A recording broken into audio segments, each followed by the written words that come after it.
വളരെ പ്രധാനപ്പെട്ട ഒരു വാർത്ത നമ്മൾക്ക് മുൻപിലേക്ക് വരുന്നുണ്ട്. വാർത്ത എന്ന് പറയുന്നത് കേസ് നടത്താൻ വക്കീൽ ഫീസ് സർവകലാശാലയോട് ആവശ്യപ്പെട്ടിരിക്കുകയാണ്. ചാൻസലർ കൂടിയായ ഗവർണർ VC നിയമനവുമായി ബന്ധപ്പെട്ട കേസുകൾ അത് നടത്താൻ വേണ്ടി ചാൻസലർക്ക് പണം ആര് കൊടുക്കണം? സർവകലാശാല പറയുമ്പോൾ സർവകലാശാല പ്രവർത്തിക്കുന്നത് ആരുടെ പണം കൊണ്ടാണ്? പൊതുപണം ഉപയോഗിച്ചാണ്. നമ്മൾ ഓരോരുത്തരും നൽകുന്ന നികുതി ഉപയോഗിച്ച് സംസ്ഥാന സർക്കാർ നൽകുന്ന പൊതുപണം ഉപയോഗിച്ചാണ് സർവകലാശാലകൾ പ്രവർത്തിക്കുന്നത്. ആ സർവകലാശാലകളുടെ ചാൻസലറായ ഗവർണർ സർക്കാരിനെതിരെ അല്ലെങ്കിൽ സർവകലാശാലകൾക്കെതിരെ നടത്തിയ കേസുകൾ നടത്താൻ ഇപ്പോൾ സർവകലാശാല പണം കൊടുക്കണമെന്നാണ് ഗവർണർ പറയുന്നത്. നോക്കൂ, എത്രമാത്രം ഒരു നീതിക്ക് വിരുദ്ധമായ ഒരു തീരുമാനമാണ്, പ്രവൃത്തിയാണ് ഇപ്പോൾ ഗവർണറുടെ ഭാഗത്തു നിന്ന്, ചാൻസലറുടെ ഭാഗത്തു നിന്ന് വന്നിരിക്കുന്നത് എന്നത് പ്രധാനപ്പെട്ടതാണ്. 1-2 രൂപയല്ല, 11 ലക്ഷം രൂപ ഡിജിറ്റൽ സാങ്കേതിക സർവകലാശാലകളിലെ VC നിയമനവുമായി ബന്ധപ്പെട്ട കേസ് നടത്തിയതിന് സർവകലാശാല കൊടുക്കണമെന്നാണ് ഗവർണർ പറയുന്നത്. രണ്ട് സർവകലാശാലകളും പകുതി 5.5 ലക്ഷം രൂപ, 11 ലക്ഷം രൂപ. ഒരു കാര്യം കൂടി ഓർക്കണം വിനിഷ, ഈ 2 കേസിലും ചാൻസലർക്ക് വലിയ തിരിച്ചടിയാണ് സുപ്രീം കോടതിയിൽ ഉണ്ടായത്.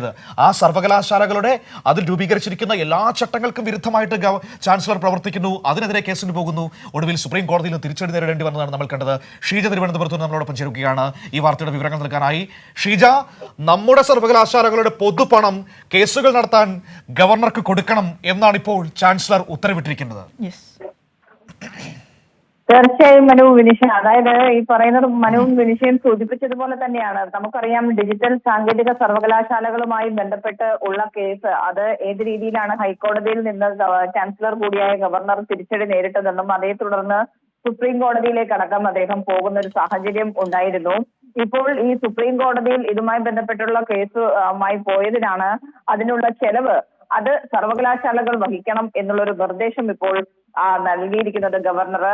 ഡിജിറ്റൽ സർവകലാശാലയും സാങ്കേതിക സർവകലാശാലയും 2 സർവകലാശാലകളും കൂടി ചേർന്ന് വേണം ഈ തുക, ചെലവായ തുക നൽകേണ്ടത്. 2 സർവകലാശാലകളും ചേർന്ന് നൽകേണ്ട തുക എന്ന് പറയുന്നത് 11 ലക്ഷം രൂപയാണ്. അപ്പോൾ 5.5 ലക്ഷം 2 സർവകലാശാലകളും നൽകണം എന്നുള്ളൊരു നിർദ്ദേശം തന്നെയാണ് ഇപ്പോൾ നൽകിയിരിക്കുന്നത്. ഇത് സംബന്ധിച്ച് സർവകലാശാലകൾക്ക് കത്തയക്കുകയും ചെയ്തിട്ടുണ്ട്. ആ കത്ത് ഈ രീതിയിൽ കാര്യങ്ങൾ വിശദീകരിക്കുന്നു. അതായത് കേസിന്റെ നടത്തിപ്പുമായി ബന്ധപ്പെട്ട് ചിലവായ തുക അത് സർവകലാശാലകൾ തന്നെ നൽകണം എന്നുള്ളൊരു നിർദ്ദേശമാണ് ഈ കത്തിലൂടെ മുന്നോട്ട് വെക്കുന്നത്. ഇതുമായി ബന്ധപ്പെട്ട് ഇവിടെ ഈ സർവകലാശാലകളുടെ എല്ലാം ചട്ടങ്ങൾക്ക് വിരുദ്ധമായിട്ടാണ് ചാൻസലർ കൂടിയായി ഗവർണർ പ്രവർത്തിച്ചിരുന്നത്.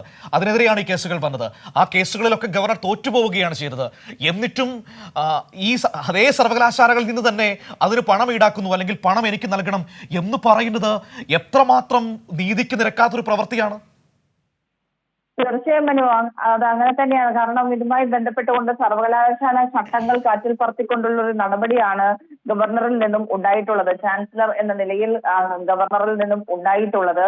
ആ ചട്ടങ്ങൾക്ക് വിരുദ്ധമായി സുപ്രീം കോടതി അടക്കം സമീപിച്ചുകൊണ്ട് ഉള്ളൊരു നടപടി ഉണ്ടാകുന്നു. അതിനുശേഷം സർവകലാശാലകളോട് തന്നെ, നിങ്ങളുടെ സർവകലാശാലയ്ക്ക് എതിരായി പ്രവർത്തിച്ചിട്ട് സർവകലാശാലയോട് തന്നെ അതിനുള്ള തുക കൂടി നൽകണം എന്നുള്ളൊരു നിർദ്ദേശമാണ് ഇപ്പോൾ, അത്തരത്തിലൊരു വിചിത്രമായ നിർദ്ദേശമാണ് ഇപ്പോൾ ഗവർണർ നൽകിയിട്ടുള്ളത് എന്നുള്ള കാര്യമാണ്. ഏതായാലും ഇതിൽ വലിയ തോതിലുള്ള വിയോജിപ്പ് സർവകലാശാലയ്ക്ക് ഈ വിഷയത്തിൽ നിലനിൽക്കുന്നുണ്ട് എന്നുള്ളത് തന്നെയാണ് മനസ്സിലാക്കുന്നത്. അതോടൊപ്പം തന്നെ പക്ഷേ ഈ സർവകലാശാലകളുടെ സിൻഡിക്കേറ്റുകൾക്ക് കൃത്യമായ രീതിയിൽ അതിനുള്ള വിയോജിപ്പ് അവർ ഇതിനകം തന്നെ രേഖപ്പെടുത്തിയിട്ടുണ്ട്. ഈ പറയുന്നത് പോലെ പക്ഷെ 2 സർവകലാശാലകളിലും ഗവർണർ തന്നെ നിയമിച്ച താൽക്കാലിക VC-മാരാണ് ഉള്ളത്.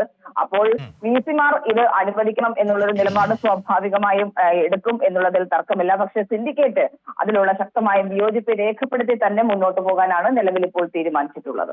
ശരി, തനിഷ്ടപ്രകാരം VC-മാരെ നിയമിക്കുക, അതിനുശേഷം കേസിന് പോകുക, ആ കേസിന്റെ പണം അത് സർവകലാശാലകൾ നൽകുക എന്ന് ഉത്തരവിടുക. ഇതാണ് ഇപ്പോൾ ഗവർണർ നടന്നുകൊണ്ടിരിക്കുന്ന ഗവർണറുടെ ഒരു കലാപരിപാടി എന്ന് നമുക്ക് പറയാം. മനോ, ഏതായാലും ഏത് രീതിയിലായിരിക്കും ഇനി 2 സർവകലാശാലയിലെയും സിൻഡിക്കേറ്റ് അംഗങ്ങൾ ഇതുമായി ബന്ധപ്പെട്ട ഒരു തീരുമാനത്തിലേക്ക് എത്തുക എന്ന് വരും ദിവസങ്ങളിൽ നമുക്ക് അറിയേണ്ടതുണ്ട്.